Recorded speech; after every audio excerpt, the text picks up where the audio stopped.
Hola, hola, hola, queridos amigos, ¿cómo les va? En un nuevo jueves de Raíces de Sefarad. Estamos hasta emocionados, les diría esta vez. Siempre les digo que cada encuentro es mejor que el anterior y cada vez es así. Cada día el placer que tenemos de recibir a los conferenciantes, a los invitados que tenemos, la verdad que nos pone muy orgullosos y muy contentos. Ya vamos a hablar de eso. Por ahora, saludo a Lili en el estudio 628 del Centro Cultural Sefarad. Hola Marcelo, hola a todos. Siempre es un placer, un gusto recibirlos en este espacio Raíces de Sefarad. Y como Marcelo dice, decimos siempre lo mismo, pero no podemos evitarlo. Y siempre estamos muy entusiasmados y orgullosos de los invitados que podemos ofrecerles cada semana, de los temas. Nos gustan primero a nosotros y después nos damos cuenta que también compartirlo con ustedes está muy, muy bueno y que lo aprecian y nos mandan también sus comentarios sobre lo que les mostramos. Pero como cada semana, antes de empezar, tenemos que presentar lo que va a venir. Por supuesto, no sin antes agradecer, como siempre, las colaboraciones de cada persona que quiere colaborar con nosotros, y no solo en forma de los que quieran hacer un aporte a través de PayPal o de las distintas formas económicas, sino también haciendo un me gusta, un link, compartiendo los videos, ya es una gran ayuda. Pero entonces vamos. Bueno, y también les recordamos siempre que el Centro Cultural Sefarad, por si tenemos nueva audiencia, el Centro Cultural Sefarad es una institución sin fines de lucro y se ofrece estas actividades gratuitas, y por eso les pedimos una colaboración para sostener las actividades gratuitas y para sostener un poco el centro. Vamos a lo que tenemos para estos días, que hay mucho y bueno. Sí, volvimos con nuestra actividad de encuentros de Al-Had, después de una semana, de un fin de semana que no tuvimos, pero además que tuvimos este acontecimiento tan nefasto de la incursión de Hamas a Israel. Y entonces este fin de semana volvemos con un largo camino desde Tánger hasta Río de Janeiro. Encuentros de Al-Had es nuestra actividad de los domingos al mediodía, horario de Argentina, que es hablada en ladino, en judeo-español, y vamos a tener como anfitriona a Jenny Lanary desde París y a Estela Garber como invitada desde Río de Janeiro, y nos van a hablar un poco sobre la migración de judíos desde Tánger hasta Río de Janeiro. Esto recuerden que es en ladino, somos 13 instituciones que nos convocamos para esta actividad, que es yo diría, un hito en la historia del ladino, de la actividad única hablada completamente en ladino. Y para el jueves que viene.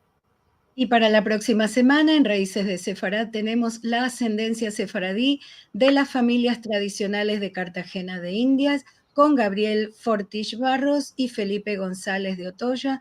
Interesante también conocer la inmigración a las Américas, en especial a Cartagena de Indias, de la que nunca habíamos tocado el tema en nuestro programa.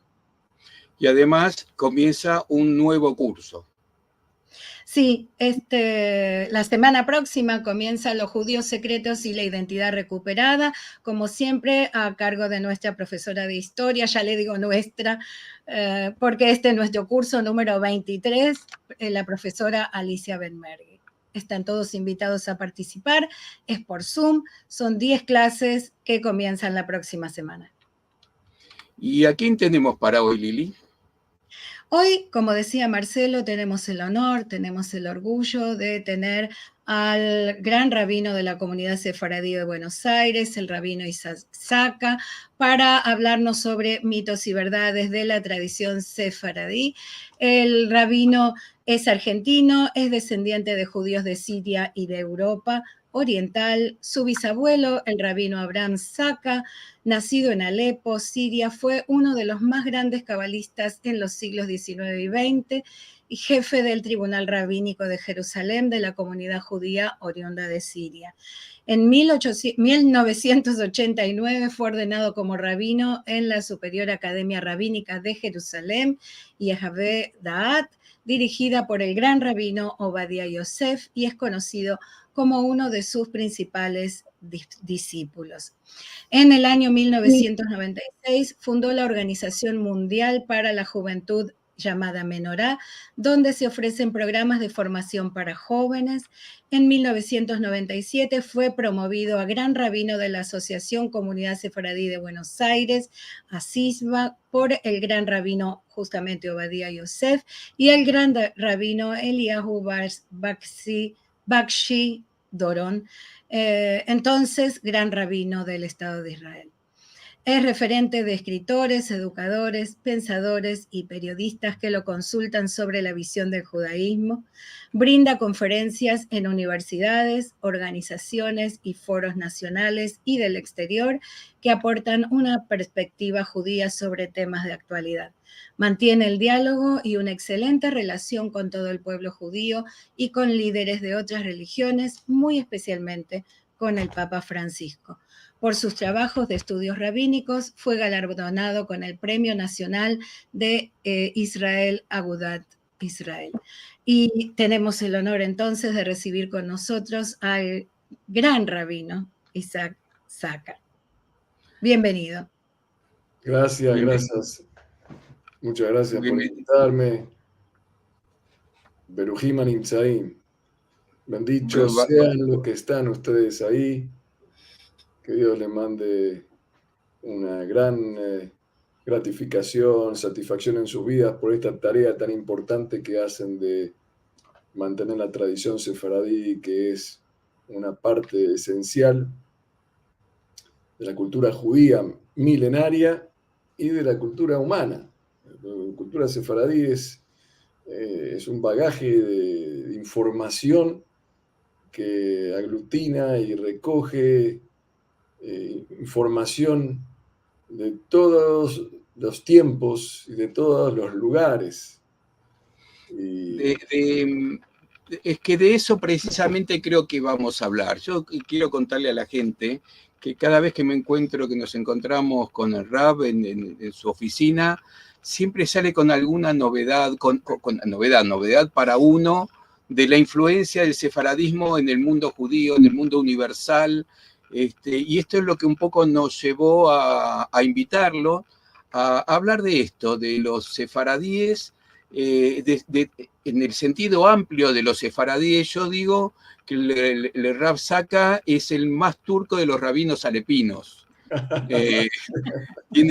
Porque tiene ese concepto amplio de toda la visión que tiene que tener un rabino, pero en particular el Rav Saka lo hace muy bien. Pero no vamos a sacarle tiempo.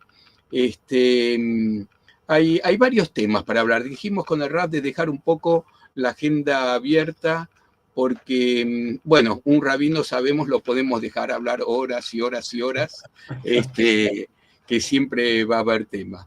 ¿Por dónde quiere empezar, Rav?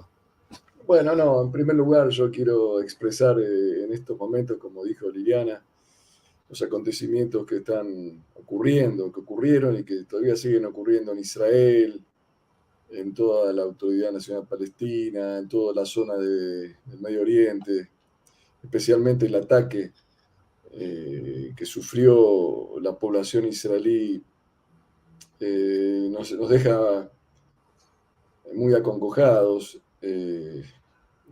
no solamente como judíos, sino como humanos, ¿no? Que es feo, es impotente, es una impotencia que se siente cuando uno ve tanta agresividad que puede ejercer un ser humano contra otro ser humano. Acá no es un tema contra Israel, contra judíos, entre musulmanes o árabes o cristianos.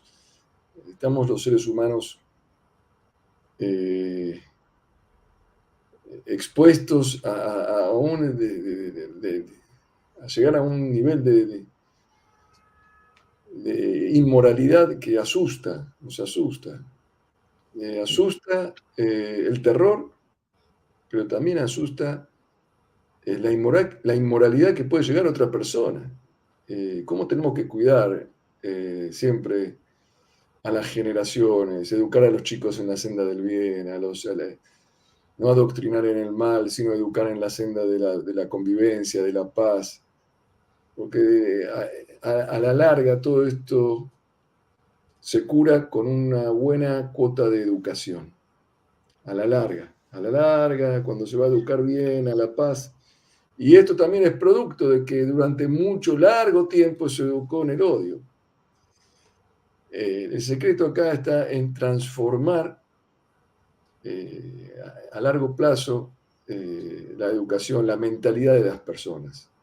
Quitar los prejuicios, somos todos hijos de Dios. Leímos hace poco la Perashat Bereshit, que Dios creó a un hombre y una mujer, Adán y Eva, todos los seres humanos somos hijos de Dios. No tenemos, y la primera gran tragedia que ocurrió fue que Caín mató a Abel, la primera historia que cuenta la Torá. Y ahora estamos en la Perashat Noaj, y ya voy al tema, que aparece que Dios tiene que destruir el mundo para poner a Noaj en un arca y poder empezar de vuelta. Ojalá que no tengamos que llegar a eso. Esto se lee esta semana en la Torá, el tema de Noaj.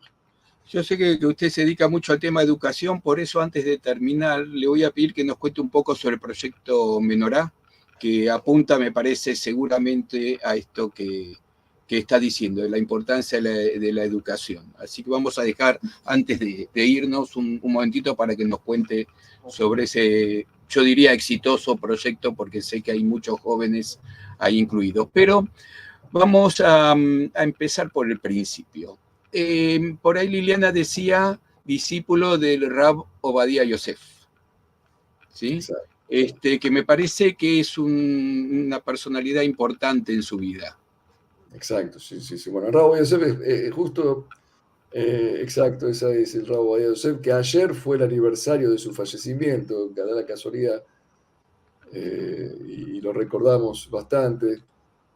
Bueno, el Rabino Obadía Yosef, ahí vemos cuando me entregó, digamos, la orden rabínica o la Smijá, fue en el año 89, 1989. Es un rabino sefaradí de talla estamos hablando como Rabbi Yosef Karo, el Ramban, Nachmanides, Maimónides. Hace cientos de años no aparecía en la generación una personalidad con la erudición, la sabiduría y el liderazgo religioso de esta personalidad. O sea,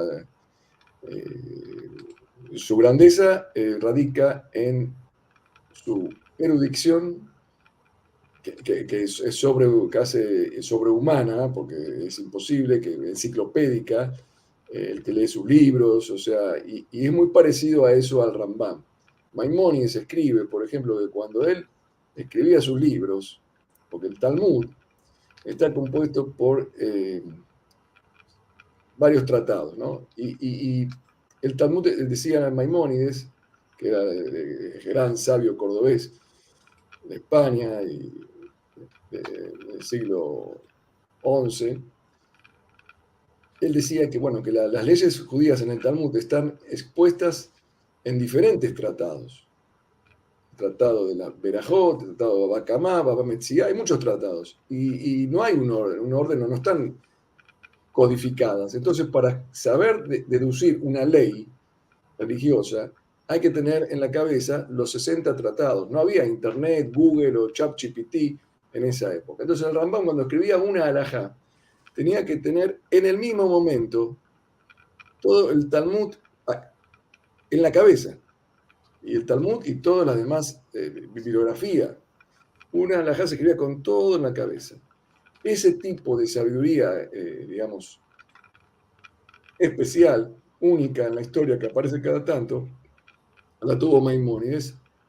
Y después se dio parecido en el Rab Obadía Yosef, que es un rabino, bueno, como digo, sus libros son grandiosos, pero después estuvo, digamos, en contraste a esa grandeza, que se puede decir que uno se puede convertir en un snob o en un rabino elitista que solamente se dedica al estudio y se encierra con sus discípulos sabios. No, el rabino Obadía Yosef, que nació en Irak, en Bagdad, hace 100 años, nació, estaba conectado con el pueblo. Él daba cursos a chicos, jóvenes, a personas que no tenían mucha introducción en los asuntos religiosos o legislativos o jurídicos religiosos. Él daba cursos y daba charlas, se acercaba a la gente y estaba ayudando. Era un rabino a su vez del pueblo y un gran sabio. Por eso hay una correlación muy grande con el Rambam, que es también el rabino sefaradí. El gran rabino sefaradí de la historia. Yo estudié con él entre el año 1985 y 1990.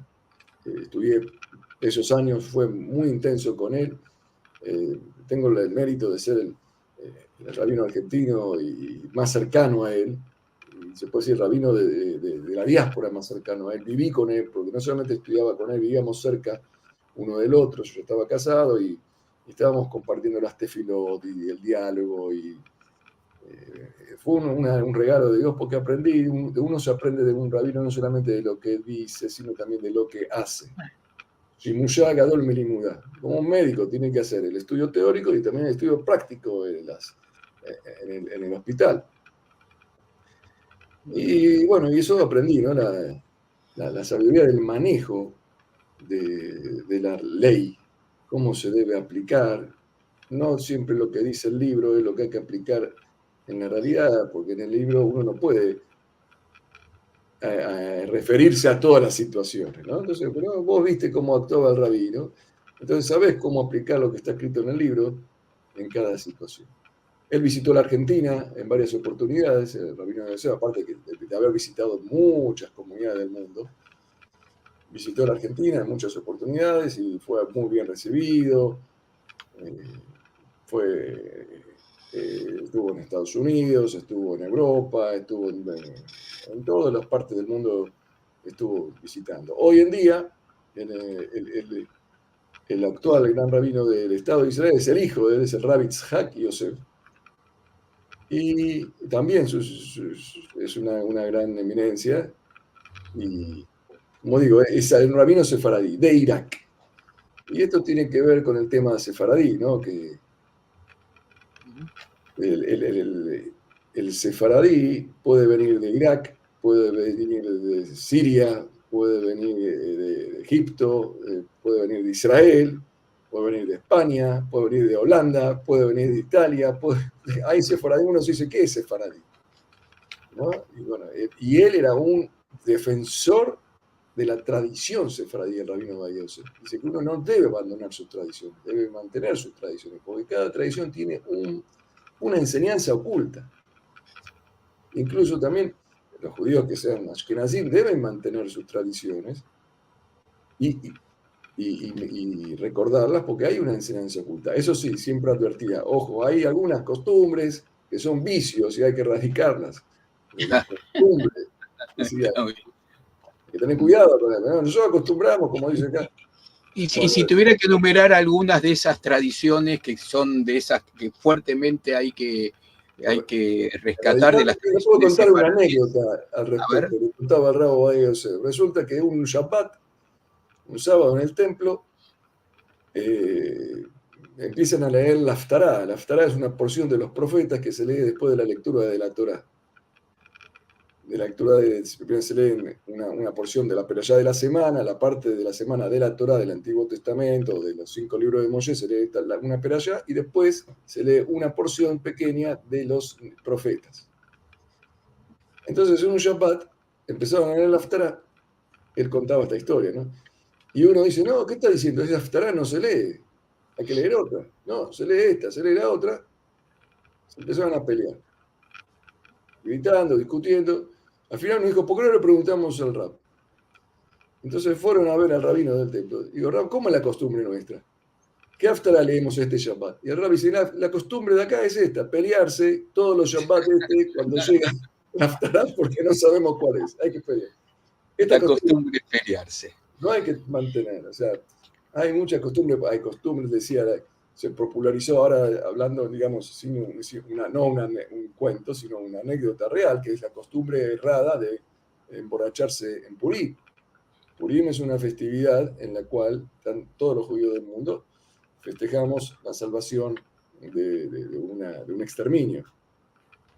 Entonces se hace un banquete, se come, se regalan comidas a los pobres, a los amigos, y también, y en el banquete se toma un poco y la halajá dice hay que tomar un poco de alcohol, de vino, más de lo que uno toma usualmente. O sea, si uno no toma nunca en una copa de vino, que tome un poquito por festejar.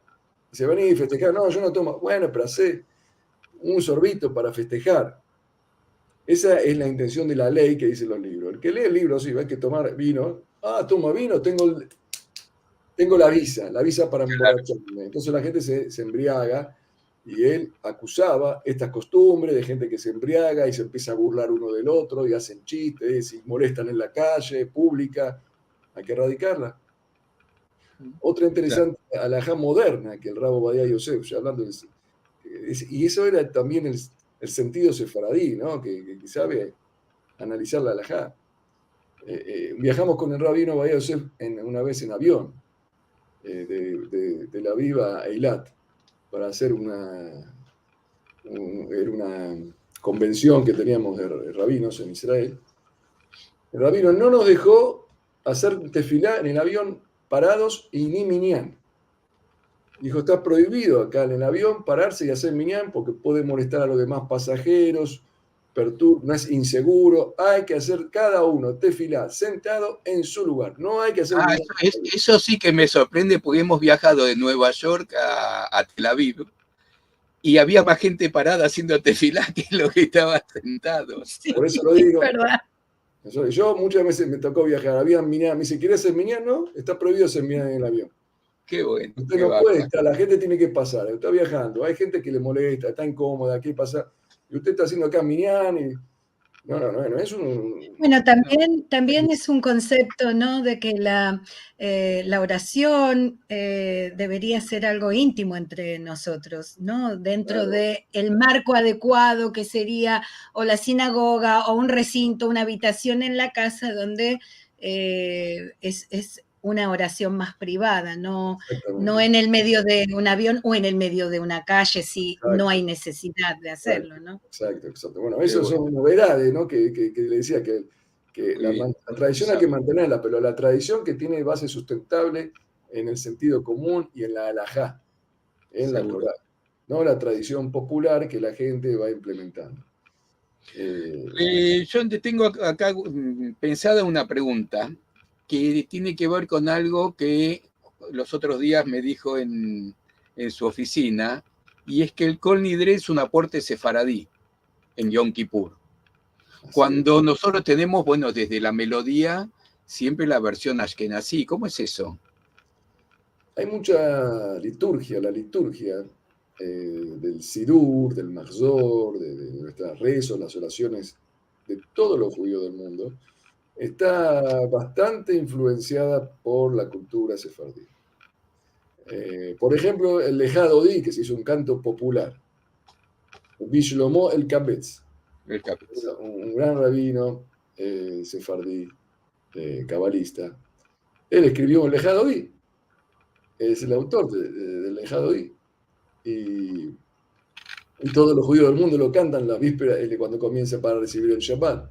Lejadodí, Likrat Kalá, Peren Shabbat, Nekapela. Y cómo se difundieron son interesantes cada historia. El Kal Nidrei, o Kol Nidrei, como lo dicen los Ashkenazim, Kol Nidrei, los sefaradíes dicen Kal Nidrei, porque en realidad el Kal Nidrei es una recitación, una declaración, es en arameo, no está escrito en hebreo. Se dice en arameo, por eso en arameo se dice Kal y no Kol, que hace referencia a todo. Kol es todo en hebreo, Kal es todo en arameo.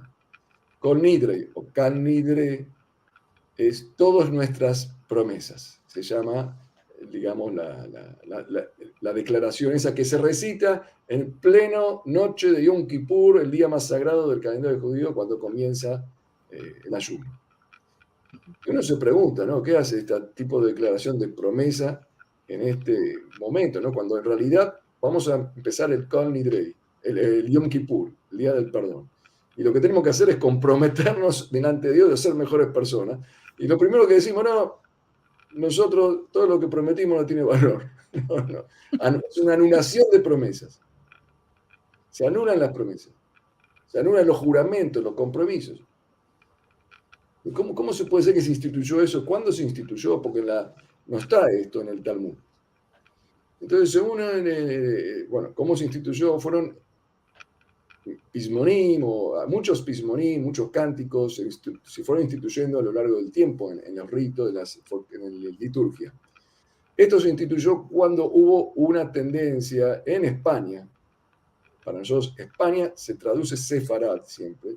España, sefarad.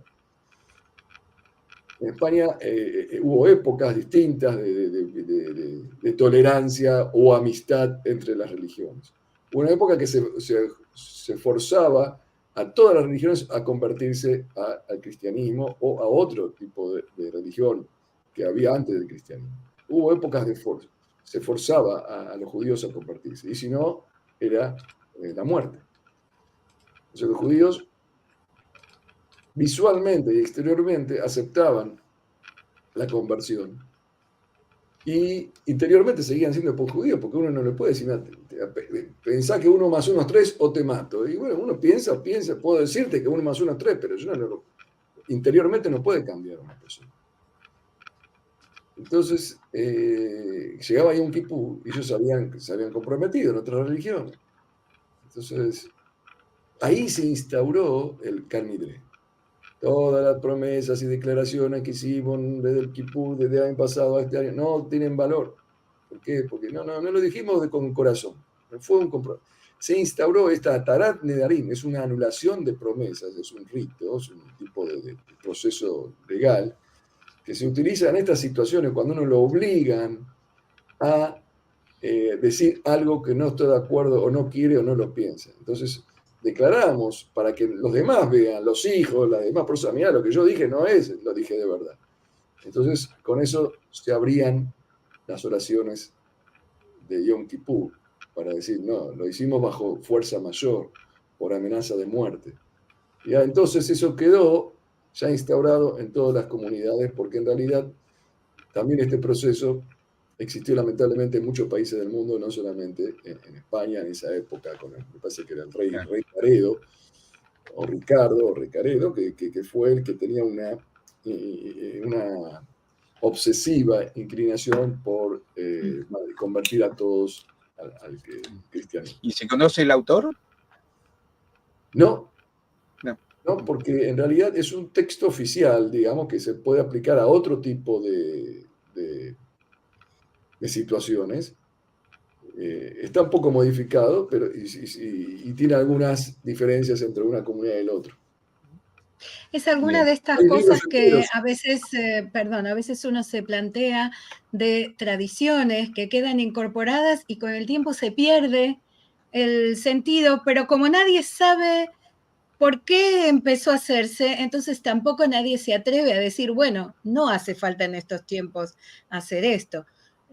Y muchas de esas cosas nos deben pasar, ¿no? Exacto. Hay otra vez.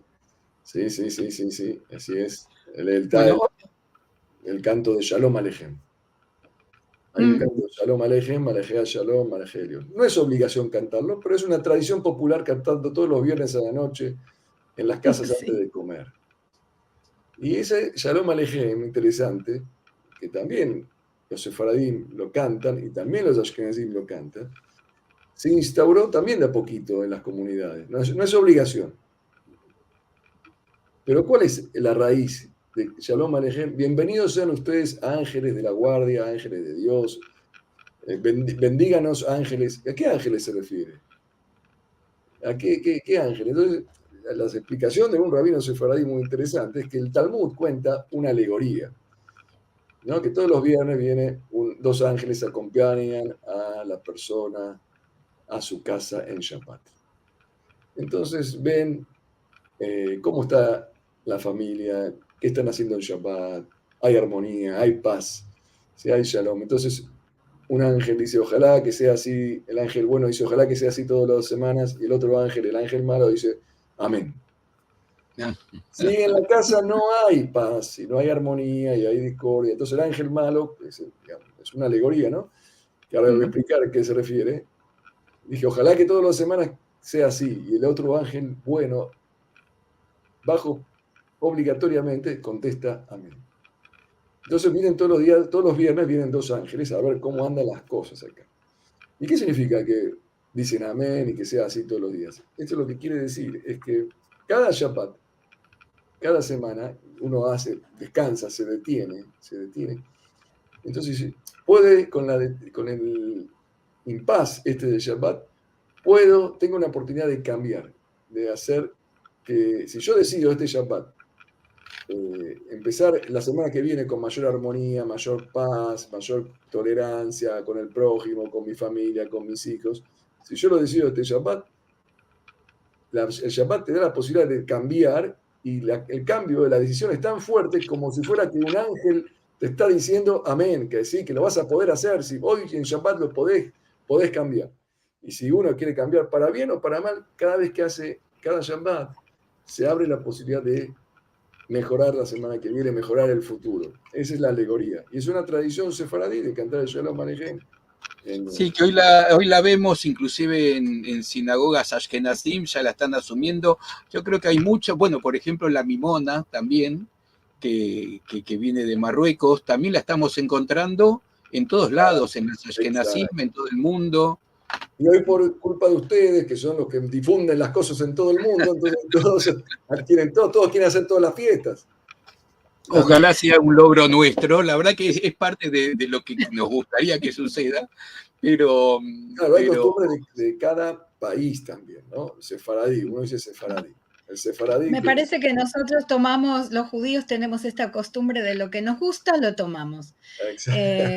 Si la canción es linda, si la melodía nos viene bien y nos da una cierta paz espiritual, la letra es bonita, entonces lo perpetuamos, ¿no? De hecho, ya que estamos hablando de los cantos sirios, por ejemplo, los judíos sirios, y de todo lo que es el mundo judeo árabe, después vamos a explicar sefaradí qué significa, pero vamos a ver cómo los judíos sefaradín de los países árabes, Siria, Egipto, Líbano y bueno, toda esa zona del Medio Oriente árabe, no turca, y también turcos, ahora voy a contar.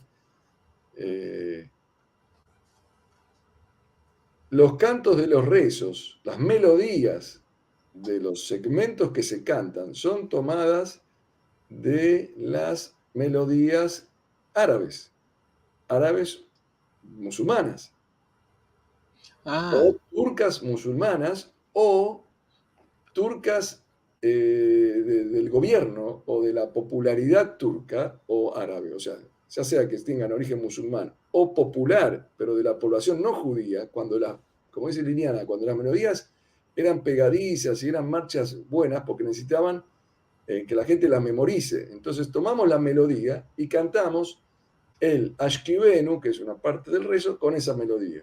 Ustedes pueden entrar en internet, por ejemplo, y encontrar muchas canciones de, por ejemplo, Ki Eshmera Shabbat. Es una canción que se canta en Shabbat.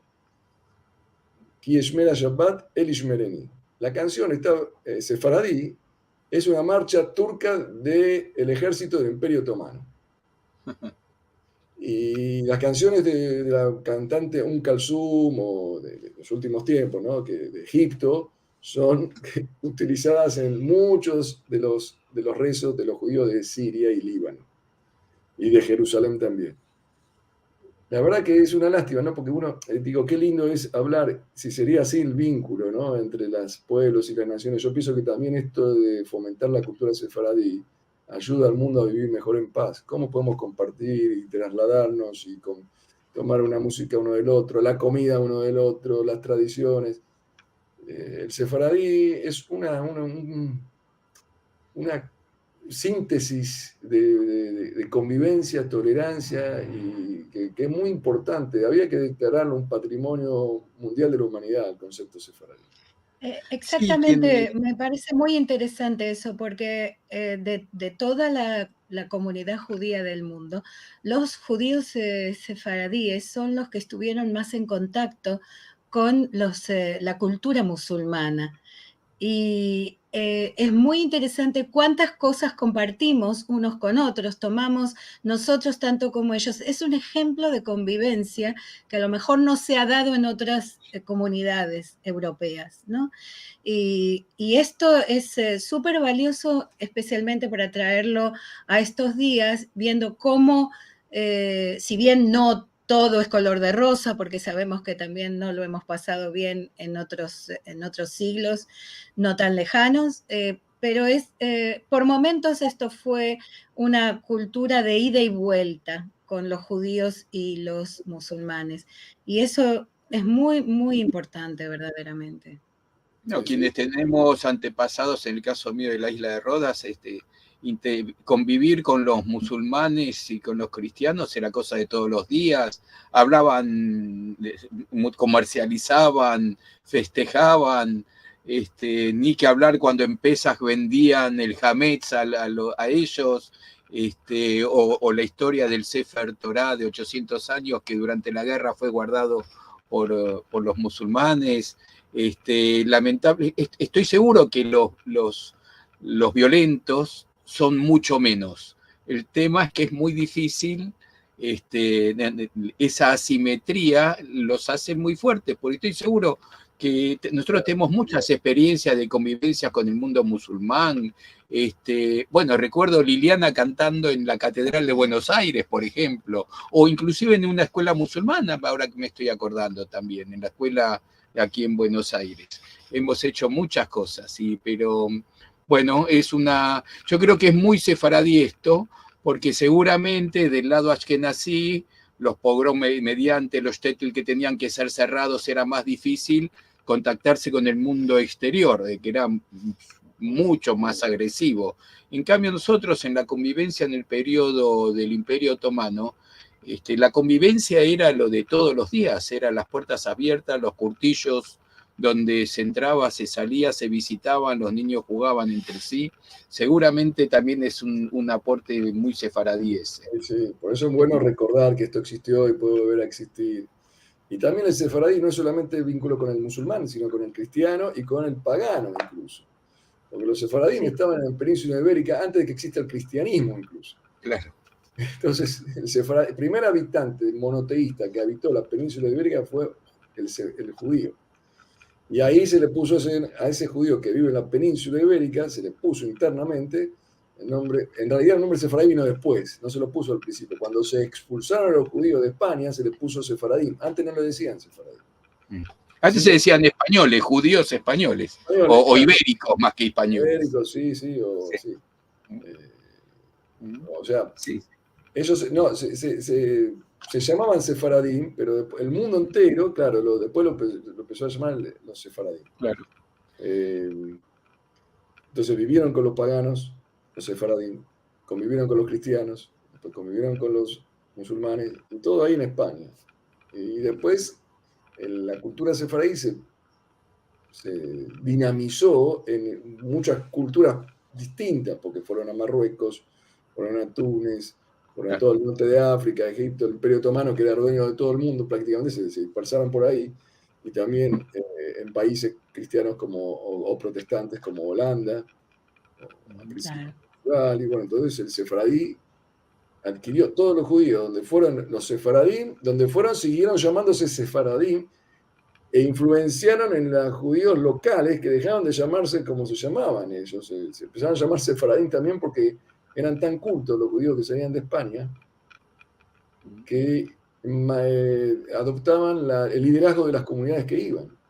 Iban a Alepo, claro. y la gente veía estos son unos médicos, intelectuales, rabinos de primer nivel, lo ponían en la cabeza de la comunidad. Entonces la comunidad se hacía sefardí.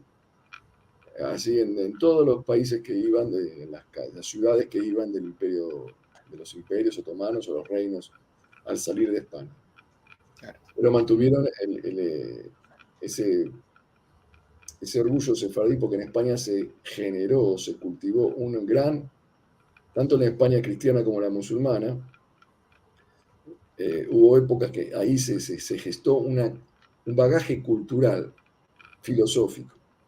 Una erudición. Digamos que prácticamente si el judaísmo existe hoy, es porque los judíos tuvieron una época de gloria en España. Y ahí generaron tantos libros y tanta bibliografía y tantas costumbres, tanto que eso se mantiene hasta hoy en día. Fue una potencia cultural que no, inagotable. Y después se le agregó ya las propias costumbres de cada país donde fue. Seguro. Me agarro de ahí mismo, porque entre todo esto que se generó en España y todo lo que pasó después, tenemos la lengua. Y yo sé, bueno, hay muchas partes de la liturgia, de la paraliturgia mucho más, pero de la liturgia, donde se mete el ladino también. Y yo sé que inclusive usted ha hecho algo dentro de su comunidad, que es la comunidad de todos, con el tema del ladino dentro de lo que es la liturgia o la paraliturgia. En especial en Shavuot, tengo entendido. Excelente, sí, sí, bueno, le quiero contar primero el concepto que es muy interesante el objetivo de la tefilá, del rezo, de la oración que se hace en el ámbito popular, como la sinagoga, es que la gente se emocione, o sea, entienda lo que dice. Si uno tefilá, veló kabaná, que guf, beline llama. Una oración sin concentración, sin entendimiento, es como un cuerpo sin alma. La tefilá se llama en el Talmud Avodah Shebalev. Se la llama el trabajo del corazón, ¿no? De emocionarse. Uno tiene que emocionarse cuando reza. No puede leer un salmo sin entender. Tengo que leer 4 salmos, 4 teilim para completar la lectura diaria y no entender lo que decir. No, no tiene valor.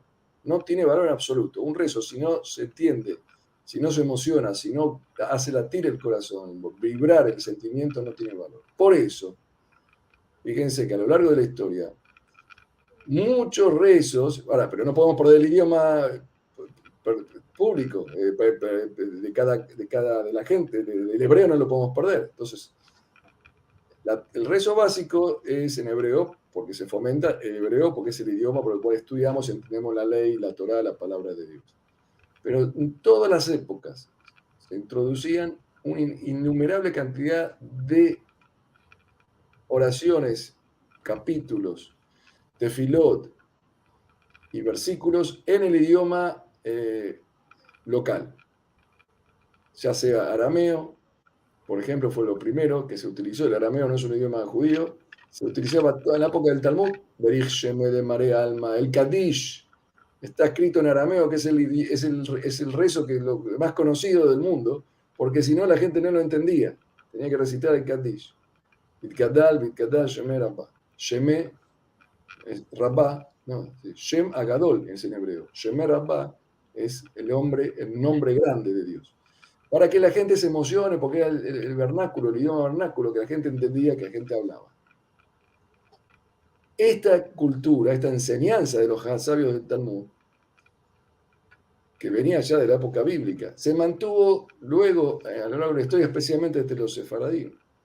Y cuando empezaron a estar cuando el idioma vernáculo de la gente, del pueblo, era otro, introducían textos en la liturgia en el idioma que la gente entienda, para que se emocione un poco. Estudie un poco el hebreo, pero por otro lado, hasta que termine el curso, mientras tanto que entienda lo que dice. Entonces, por ejemplo, en el español, el ladino, el judeo, español, el cajetilla no porque es un idioma que era para hablar solamente, pero el ladino, el idioma antiguo español, se instauró en las sinagogas. Y a mí el Rabo Bayoser me dijo, no abandones esta costumbre. Yo le conté, me dice, no abandones la costumbre de los judíos que venían de Turquía, el Imperio Otomano, en la comunidad, los judíos de Turquía, la que yo soy el rabino de ella. Y tenemos una cantidad, están todos los libros, de palabras que los judíos de Turquía mantenían rezos en español antiguo o en ladino, en la fiesta, en todos los Shabbat, el Berich Sheme, en vez de decirlo en arameo, lo decimos en castellano. Hoy ya en castellano porque la gente lo entienda. También adaptamos poquito, lo hacemos con un acento ladino, un acento así español, pero lo decimos en castellano. En Pesaj leemos también la Haftará de Pesaj en castellano, porque es una Haftará con mucho contenido emotivo y místico, y la leemos en castellano. En Shavuot leemos la Ketubá de la ley, El Ketubá de la ley es el compromiso de la ley. Ketubá, porque el Ketubá es el documento que se hace un hombre y una mujer cuando se casan. Entonces, la entrega en Shavuot, se entregó la Torá al pueblo judío, era como si fuera que hizo un pacto Dios de casamiento entre el pueblo hebreo y Dios, la Ketubá de la ley. Esa es la Ketubá. El documento hizo un canto en castellano muy lindo que hace referencia a la importancia del vínculo entre Dios y el pueblo de Israel para que cumplan con sus mandamientos y sean una luz para el mundo. En castellano la leemos. Hoy, siguiendo la tradición y la enseñanza de nuestros antepasados bíblicos, talmúdicos, en Babilonia, después en España y en el Imperio Otomano, nosotros también adaptamos esos rezos ahora al castellano acá.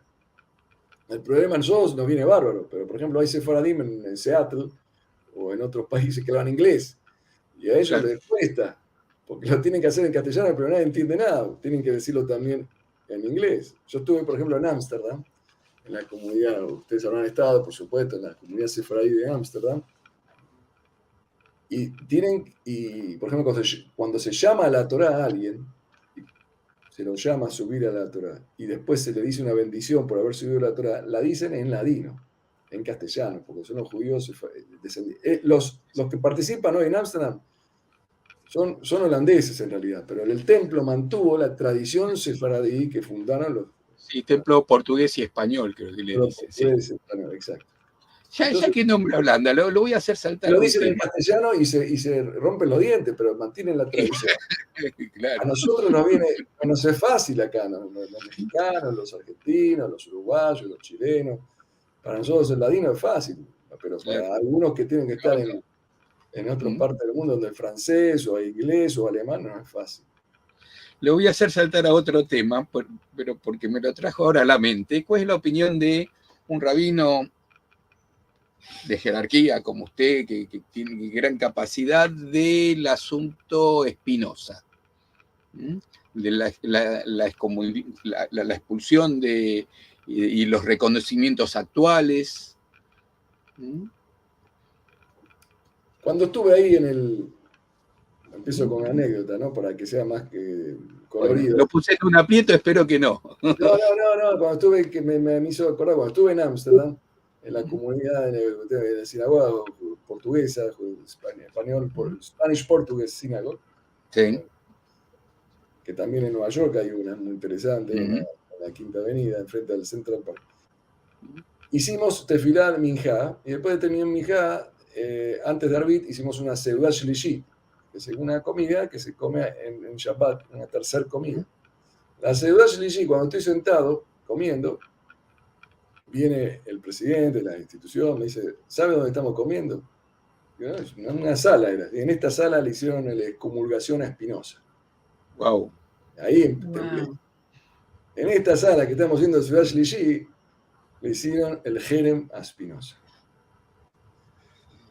Siempre no es una actitud feliz, ¿no? Hablar de algo que ocurrió hace tanto tiempo y nosotros no estuvimos. Bueno, pues la historia es la que es. Claro, no, pero por eso es difícil saber qué pasó o no pasó. Ahora, sí. Los libros de Spinoza, yo leí. Spinoza, hubo una enemistad fuerte. Es un genio, ¿no? Es un hombre que era un genio, un erudito, era un conocedor, fue discípulo rabínico, estudió en la academia ahí. En ese mismo lugar él estudió ahí.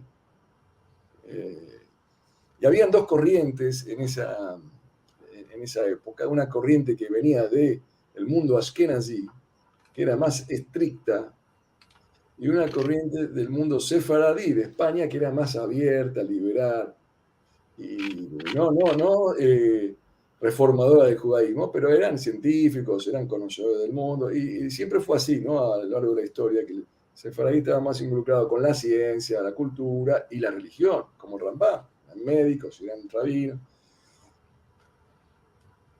Y habían dos corrientes, ¿no? El maestro de Spinoza era el rabino famoso que tuvo un trato con Oliver Cromwell, escribió varios libros. Ahora no me venía a la mente. Entonces,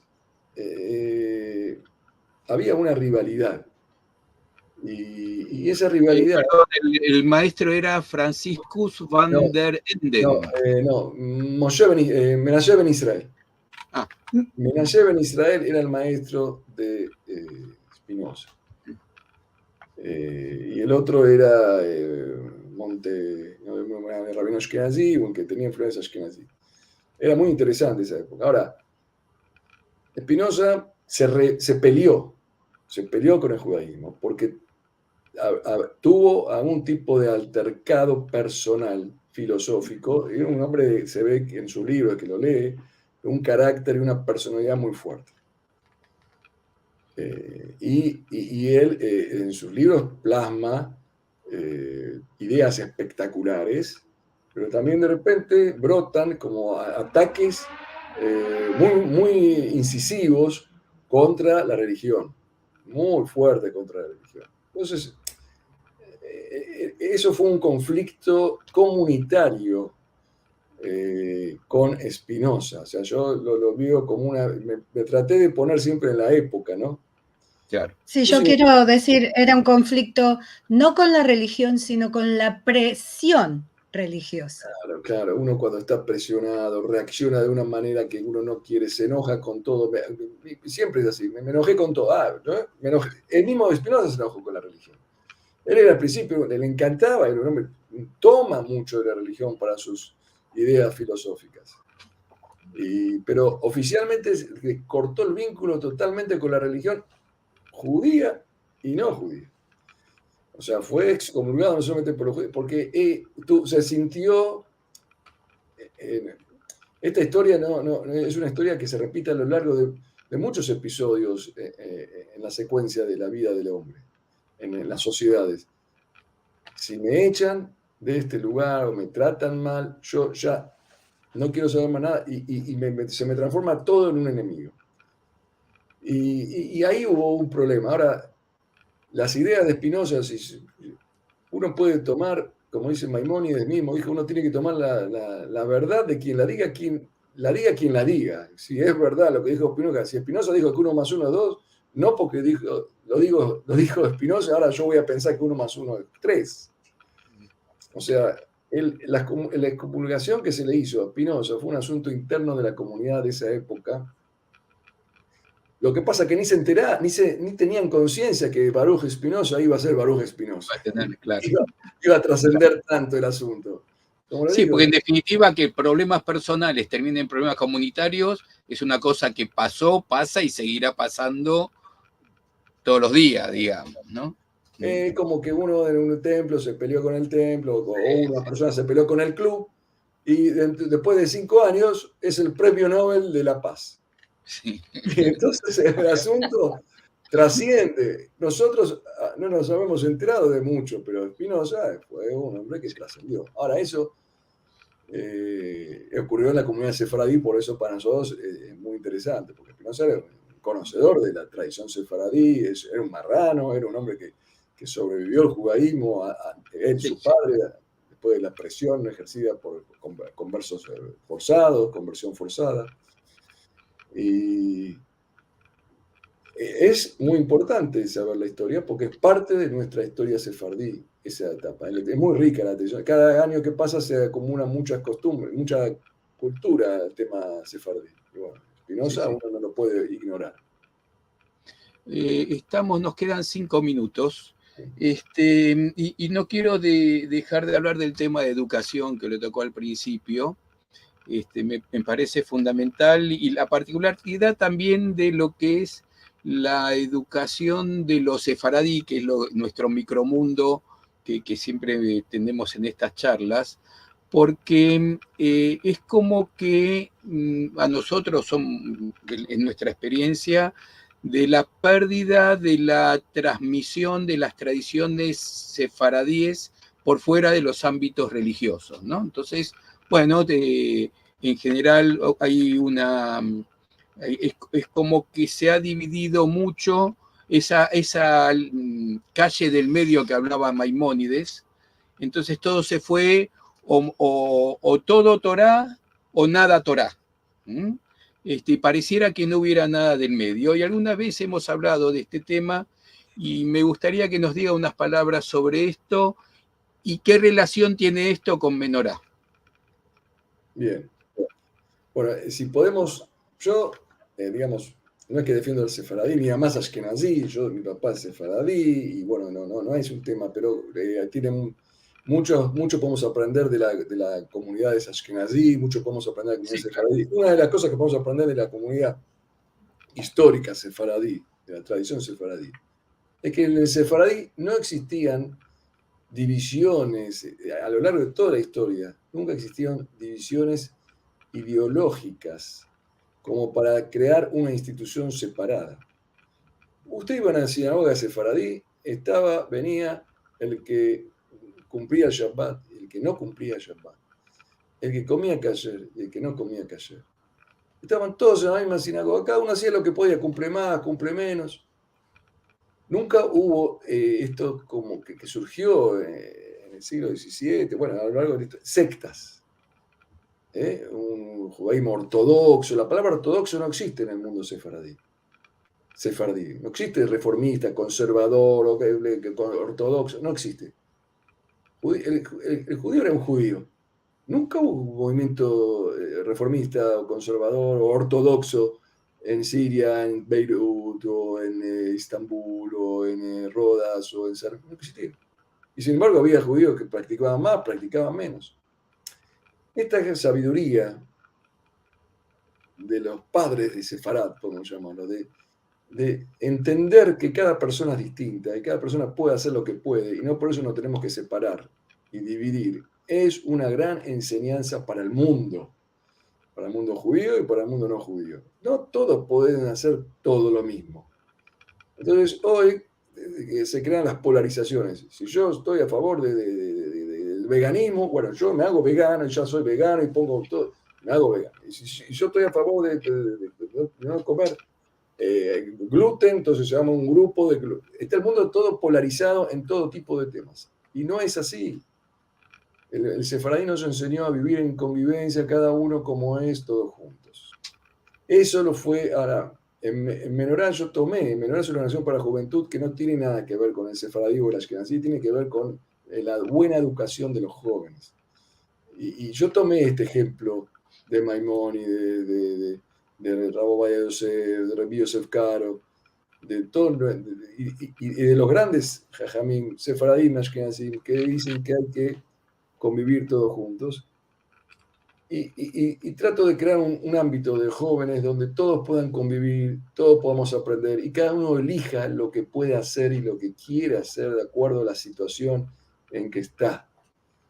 Menorá, queremos que los jóvenes conozcan, nosotros tenemos que enseñar los buenos modales, las buenas tradiciones, las buenas costumbres, las leyes, y todos estamos juntos. Después cada uno hace lo que puede. La menorá, ¿qué es la menorá? La menorá es un candelabro que tiene 6 brazos y uno en el medio, ¿no? Hay una ley. Pero bueno, hay uno que es un poco más por acá, un poco más por allá, un poco por acá, pero todos juntos iluminamos. La palabra tzibur, en hebreo, tzibur, está formada por 3 letras. ¿No? Tzadik, Bet, Benoni, Resh, Rasha. Tzadik, piadoso. Mediano, Beinoní, y Resh, Rasha, un pecador. En el tzibur que significa el público, el tzibur que va al Beit HaKnesset, que va a la sinagoga, que va a la comunidad, está formado por gente que se equivoca. El Rasha, el pecador, el que se equivoca. No podemos excluir ni siquiera a él. El que es más o menos, Beinoní, el que es tzadik, el que es piadoso. Ojalá todos seamos tzadikim, pero mientras tanto tenemos que estar todos juntos para que los buenos influyan en los que conocen, en los que saben, en los que ignoran, para mejorar la situación en la sociedad. Este es el espíritu que hay en el trasfondo de cada costumbre sefaradí. En cada costumbre empiezan las costumbres que tienen los judíos de cada país, de cada ciudad, en Shavuot, en Rosh Hashanah, todo eso apunta al final a la unión de todos, más allá de la capacidad que uno tiene para cumplir las leyes, siempre las leyes que es con Dios cada uno que rinda a Dios. Lo que es con el prójimo, hay que respetar al prójimo y hay que obligar al otro a respetar al prójimo, porque ahí si no, no podemos convivir. Pero los vínculos con Dios hay que hacer que surjan solos de cada uno y no crear división interna porque yo cumplo más que el otro, yo practico más que el otro. Esto es un poco menorá, que tiene ahí ese espíritu sefaradí de la menorá, que es la unión en la diversidad. Qué lástima que pasó la hora volando. Nos estamos, Para mí también, y no quiero Qué que cierre saltemos tan maravilloso, ¿eh? Qué Sí. cierre tan maravilloso. Esa figura de la menorá no la vamos a olvidar más. Una consulta más de menorá. ¿Está solo en Buenos Aires o hay otros lugares? Bueno, menorá es un movimiento de juventud que tiene su sede básica central es en Buenos Aires, Argentina. Pero tenemos grupos en otros países, como Roma, Londres, hay actividades en Uruguay, tenemos representantes pequeños, en España tenemos también grupos de jóvenes que interactúan en otro tipo de actividades, ¿no? Es más como ir a hacer una capacitación o van a hacer un viaje. En Argentina, especialmente, es un grupo muy, muy diverso, e incluso tenemos también actividades no solamente para chicos de la comunidad judía, hay actividades que se hacen para todos los jóvenes de todas las religiones. Últimamente tuvimos un programa de intercambio entre judíos jóvenes, religiosos, judíos y musulmanes. Qué bueno, qué bueno. Encuentro, para que se encuentren y se conozcan. Tenemos visitas de jóvenes católicos al templo sefaradí, donde conocen. Tenemos que fomentar la paz entre nosotros y entre todos los pueblos entre sí, porque si no... Ojalá lo escucharan todos. No sobrevivimos. Para sobrevivir, amén. Hay muchos mensajes y no quiero dejar de leerlos. Por ejemplo, Daniel Barman, qué lindo que estás acá, que saludando y también agradece. Alfredo Ernesto Cataño Rada que saluda. Cristiano Jiménez que envía bendiciones. Alfredo también desde Colombia, no, un colombiano desde Italia. Desde Londres, Bernard Miller dice saludos y gracias por el humor de la introducción, la anécdota. Lo necesitamos ahora más que nunca rezando por la paz para todos. Claro que sí. Treviño Garza, saludos desde el sureste tejano, otrora región de judío-conversos del noroeste novohispano del siglo XVI. Felicitaciones a quienes hicieron posible este video, que no es video, estamos en vivo. Estamos en vivo. Alan Carciente que saluda desde Caracas, Adrián Toro Quinteros también desde Colombia, saluda. Silvia Arasi, qué lindo que estés aquí, una gran escritora que estuvo hace poco con nosotros, nos saluda. Lili, ¿querés seguir?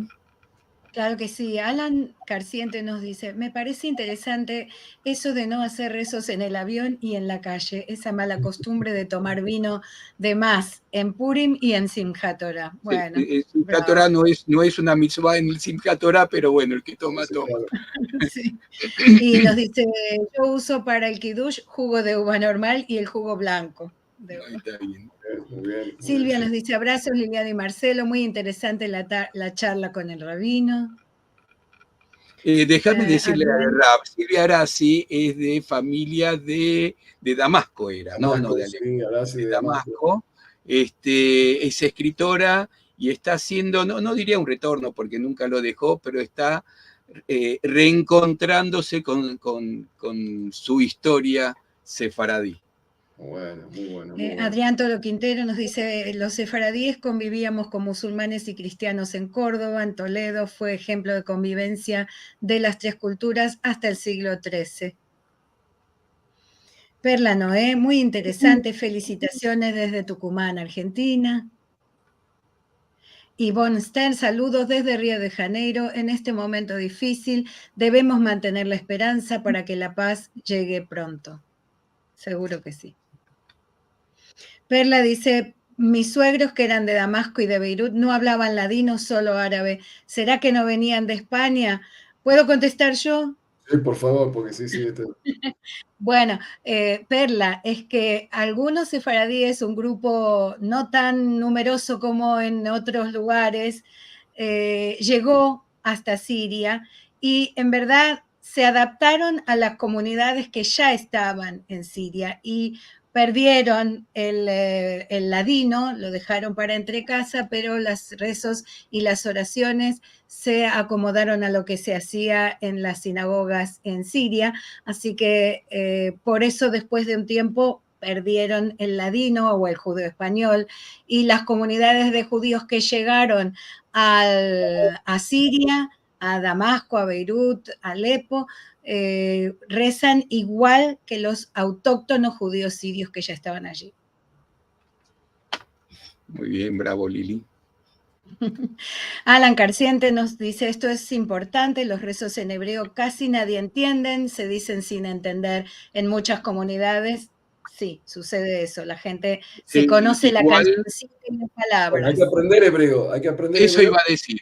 Sí, hay que aprender el hebreo, porque si no uno se va, pero tiene que hacer un poquito mezclar, porque si no va a ir al templo y no va a sentir nada.